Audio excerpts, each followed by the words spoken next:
Hello, my darlings. Thank you for tuning into the Seasonal Pages podcast, where listeners like yourself can hear about content such as books, writing, and more. I hope you enjoyed today's episode.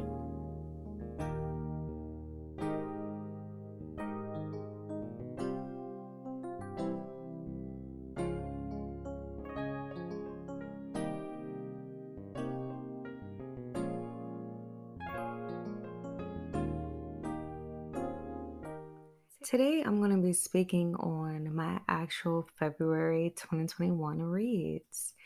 January was kind of all over the place for me, so that's why I decided to just go ahead and record February.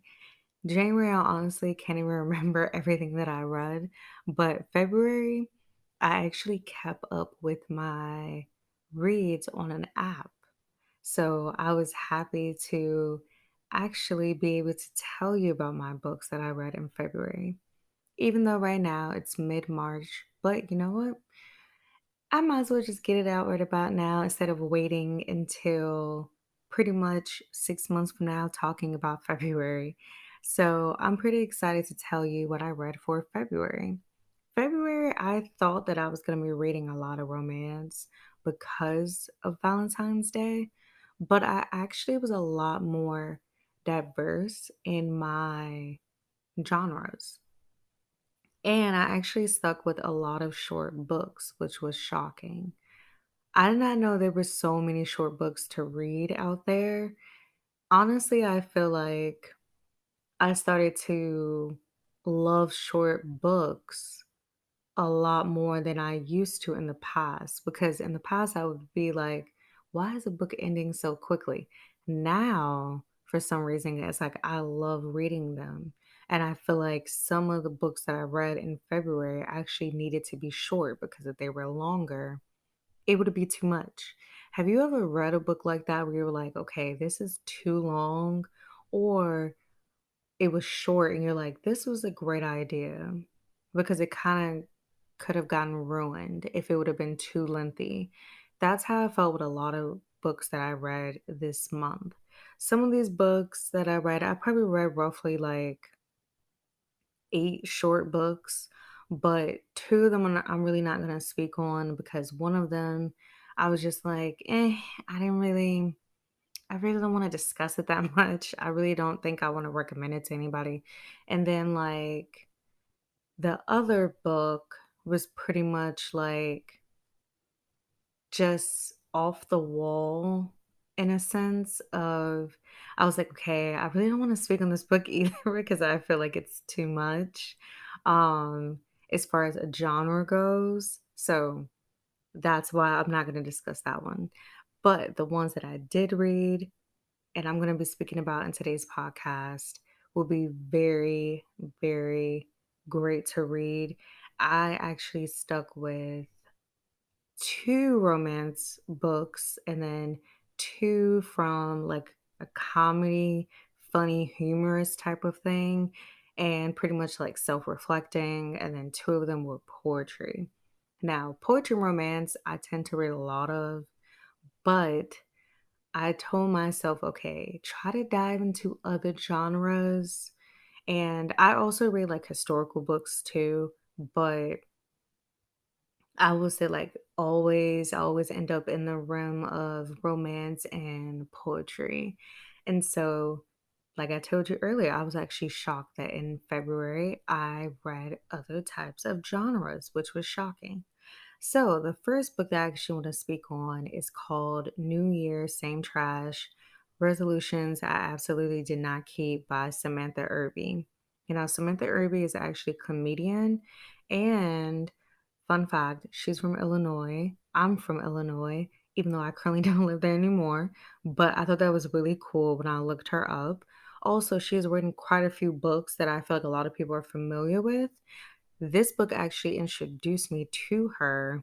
It made me grab another one of her books. So this one is very short. I would say roughly like under 100 pages, but I feel like it needed to be that way because it was more of like a humorous book. and something you can kind of relate to, whether you're 20, 30, 40, 50. Because basically what she did was write down all of her resolutions and then say like, did they happen? Did they not happen? Why did they happen? Why didn't they happen? And pretty much like just keep you laughing. And a lot of stuff that I was reading, I was like, wow, I've made those resolutions and they did not happen for me. Like, it's funny that other people are actually having the same resolutions as me. For example, you know what? I'm actually going to keep up with going to the nail salon. Did that happen? No. So many reasons why it did not happen. Not just because of the pandemic, because I had this issue even prior to the pandemic. It was just because I got lazy. I was just like, I just don't feel like it. I'd rather just have chipped nail polish or rather just try to do a very, very horrible job with my own nails and just continue to live on, like that and then get mad at myself. That's one of my resolutions that I always tend to never go through with. And I'm pretty sure you have resolutions like that too. You'd rather just go through the pain of having all the drama in your life than fixing one issue, that particular issue that we're speaking of. So I thought it was funny. I thought that it would be great for you to read too. It would make you laugh. It's a quick read. It's not something where you're like, even though I love lengthy books as well, but I just think if you just need like a refresher or something to get you like out of a slump or just to make you laugh, I think that New Year's Same Trash would be really, really good for you. Now, the next read that I had was actually a combination of self reflecting and humor and I guess like a somewhat of like a memoir. I'm not really sure what it's like. It fits into so many different categories. But what I said in my blog post was books to make you read. So this one I put that one into that type of category. And this book is called This Van Could Be Your Life by Mishka Shubali. And I am so sorry if I'm pronouncing anyone's name wrong. Because when I go and look up different YouTube videos on how to pronounce different names, everyone says it so differently. So for me, I'm just gonna go based on the similarities that I saw on YouTube. Um, this particular book, This Van Could Be Your Life, was beyond funny to me. Like I found myself laughing. And even though I know some people would say like it's not funny to them, but I think some of the experiences he went through with a van in particular would make you be like, okay, I feel like I would go through that. That's what made it funny. So this book was basically about a road trip that he took with his family to basically the West Coast. And he pretty much used like this really decaying van that he got from a friend as a gift. And so the van pretty much like, was going through so many different things because it's an older van and it's already been through so much. And so basically this van is like a metaphor about his life as well as just making you like self reflect about who you are as a person. So I thought it was a good book. It actually had a lot of lessons in it. The author, I feel like he was very, very raw in his writing. And he made me relate to it. He also spoke on like his addiction and his relationship and a bunch of other different things that I felt like really made you connect to him, not only as the author, but also just as his character in the story. Even though it's a true story, it still felt like this was just a point in his life, not really, um, not just him as a whole, I guess, but just a piece of him, if you get what I mean. But that's why I wanted to speak about this book as well. And I would recommend this book just based on the different experiences and different emotions I went through while reading this book and finding it super relatable. And now we would go on to the romance books that I read. So I read two romance books this time around, and they were actually from Amazon's original stories, which was interesting because I'm a Prime user, and these two books in particular actually came free with Prime. or Prime Kindle Unlimited. And so I was like, let me just go ahead and try this one out and see how it is. So the first book that I read was The Visitor, the One by Duday Stewart. And this one was pretty unique just based on it. It was centered around romance, but it also had a lot of self-reflecting and made you think about like who you are as a person as well. So I would say it's more like split down the middle, half romance, half self-reflecting. And this was coming from a first person point of view. So that was interesting as well. And it was short. It was probably roughly like I want to say like 50 pages. So that's something, and I honestly cannot put it down because I was curious to know what it was really like and how it would end. So I was pretty much up I started this book late at night, and even though it's a short book, I still want to say I was up all night reading it because I just cannot go to sleep until I had actually finished up the story. So the next one that I read was called A Wedding Thing by Shia Sereno with Larami Sereno. So this is a married couple, and basically this story short book was about a married couple and how they both perceived each other up until their wedding day. And so you kind of got a chance to see both perspectives, which was really cool because usually with the romance books, it's one perspective. And this one was kind of cool because it was split down the middle. So imagine like one chapter was about his perspective, another chapter was about her perspective. Now, certain things I do feel like I wish could have been kind of written a little bit differently, but I still enjoyed the story overall. And it made me realize, like, wow, it's so cool how one person can see something completely different based on an experience and the mindset. Like, for example, you can have a friend or a partner where you both are like going to visit the Grand Canyon, and each one of you will have a different perspective. You could be like, wow, this is so great. I love that I came here with a friend. And then your friend could be like, wow, I really enjoy being with my friend, but I really wish I had my dog. You know, like very interesting how like life can be, and pretty much you as a reader were like a fly on the wall with a wedding thing. So it's a cute little read for something that you wanted to dive into that was romantic but short. So the next group of books that I read, the last two I'm going to speak on are both poetry books. So I pretty much mentioned that these are for a cozy, simple read, not something to go deep, intense with poetry, but just something simple. Like if you just wanted a little book to kind of get you out of a genre you're already into heavily, and now you just want something like simple, some just a simple read. So the first one was Homebody by Rupi Kaur. Of course, I'm pretty sure a lot of you listening have heard of Rupi Kaur. And I've read all of her poetry books. This is her third installment.